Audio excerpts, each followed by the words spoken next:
মাত্র 10 টাকার সুজি দিয়ে যে এত লোভনীয় এবং এত দামি রেসিপি তৈরি হয়ে যায় তা আমার আগে জানা ছিল না। আর এটা আপনারা না দেখলে বিশ্বাসই করতে পারবেন না, মুখে দিলেই মিলিয়ে যাবে। শুধুমাত্র এক প্যাকেট সুজি দিয়েই তৈরি করে নিন এই মজাদার মিষ্টি, একদমই গোলাপ জামের মতো। তবে বানালাম এটা সুজি দিয়ে, খুবই মজাদার, দেখতে যতটা লোভনীয় খেতে আরো মজাদার। একবার না বানালে আপনারা বিশ্বাসই করতে পারবেন না। আসসালামু আলাইকুম, নীলিমা কুকিং হাউসে আপনাদের সবাইকে স্বাগত জানাই। ভিডিওটি দেখার আগে একটি লাইক দিয়ে চ্যানেলটিকে সাবস্ক্রাইব করে দেবেন এবং পাশে থাকা বেল আইকন প্রেস করে দেবেন। তো এর জন্য প্রথমে আমি একটা গ্যাসে কড়াই বসিয়ে দিয়েছি, তারপর এর মধ্যে দিয়ে দিচ্ছি 2 চামচ ঘি। ঘিটা দেওয়া হয়ে গেলে দিয়ে দিচ্ছি আমি 1 প্যাকেট সুজি। 10 টাকা দামের যে সুজিটা পাওয়া যায় ওটা আমি দিয়ে দিচ্ছি, এতে 200 গ্রাম সুজি থাকে। তো আমি 2 চামচ ঘিতে 200 গ্রাম সুজি দিয়ে দিয়েছি। এবার অনবরত নাড়াচাড়া করতে হবে, নইলে কিন্তু সুজিটা দলা পেকে যাবে। আর গ্যাসের আঁচটা আমি লো ফ্লেমে রেখে দিয়েছি। এবার অনবরত খুব সুন্দর করে নাড়াচাড়া করে নেব। নাড়তে নাড়তে সুজি থেকে যখন খুব সুন্দর একটা গন্ধ বার হবে তখন আমি এর মধ্যে দিয়ে দেব 250 গ্রাম গরুর দুধ। অল্প অল্প করে দুধ দিয়ে খুব সুন্দর একটা ডো তৈরি করে নেব। এভাবে অল্প অল্প করে দিতে হবে, একেবারে দিলে কিন্তু ডেলা পেকে যেতে পারে আর ডোটা ভালো হবে না।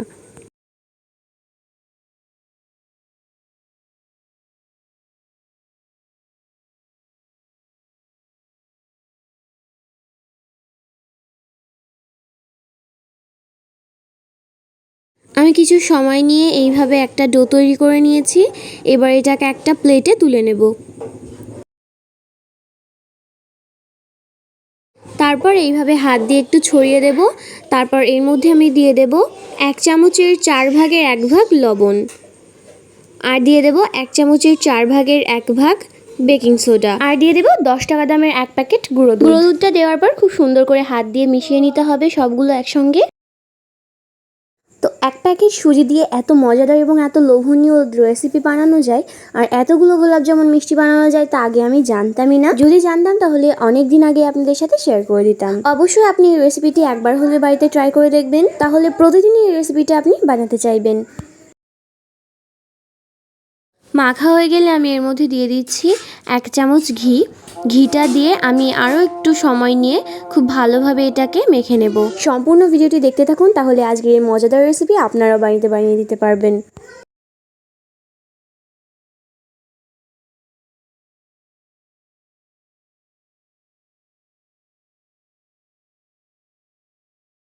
এই ডোটা একটু বেশি সময় নিয়ে মেখে নিতে হবে, নইলে কিন্তু মিষ্টিগুলো বানানোর সময় ফেটে যেতে পারে।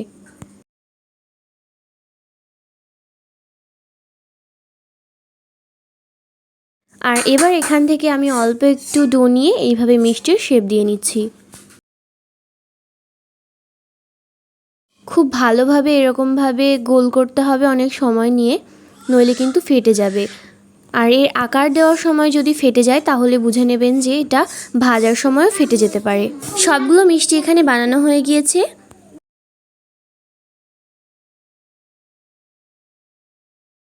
গ্যাসে আমি একটা কড়াই বসিয়ে দিয়েছি। কড়াইটা গরম হয়ে গেলে আমি দিয়ে দিচ্ছি 1 বাটি চিনি, আর দিয়ে দিচ্ছি ওই একই বাটির 2 বাটি পানি,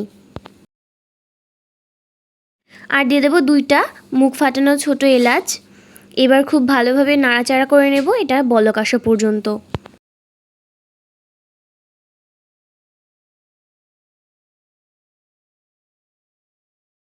খুব সুন্দর একটা চিনির শিরা তৈরি করে নিতে হবে। 2 থেকে 5 মিনিট পর্যন্ত জাল করে নিলেই কিন্তু আমাদের শিরাটা তৈরি হয়ে যাবে। এবার গ্যাস বন্ধ করে ওটাকে ঢাকা দিয়ে রেখে দিচ্ছি। এইদিকে আমি একটা প্যানে পরিমাণ মতো সাদা তেল দিয়ে দিয়েছি। তেলটা গরম হয়ে গেলে আমি এক এক করে মিষ্টিগুলোকে দিয়ে দিচ্ছি। আমাদের চ্যানেলে নতুন হয়ে থাকলে প্লিজ আমাদের চ্যানেলটিকে সাবস্ক্রাইব করে দেবেন। আর ভিডিওটি যদি আপনার কাছে একটুও ভালো লেগে থাকে তাহলে অবশ্যই একটি লাইক দিয়ে দেবেন, আর অন্যদেরকে শেয়ার করে দেখার সুযোগ করে দেবেন।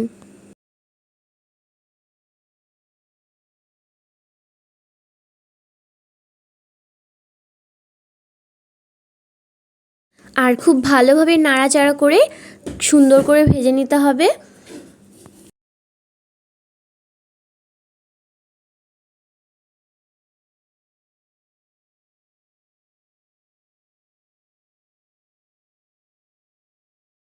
দেখুন কত সুন্দর একটা কালার চলে এসেছে।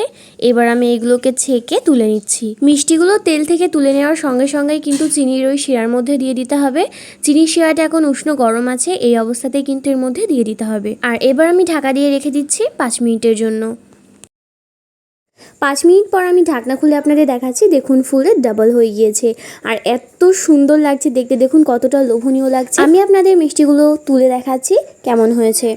দেখুন কতটা লোভনীয় লাগছে। আপনারা একবার হলে বাড়িতে ট্রাই করে দেখবেন আর এই রাজকীয় মিষ্টি আপনারা তৈরি করতে পারবেন। কতটা সফট হয়েছে আর এত মজাদার হয় এটা, আপনারা না বানালে বুঝতেই পারবেন না। এটা একবার হলে বাড়িতে ট্রাই করে দেখবেন। সবাই ভালো থাকবেন, সুস্থ থাকবেন। আল্লাহ হাফিজ।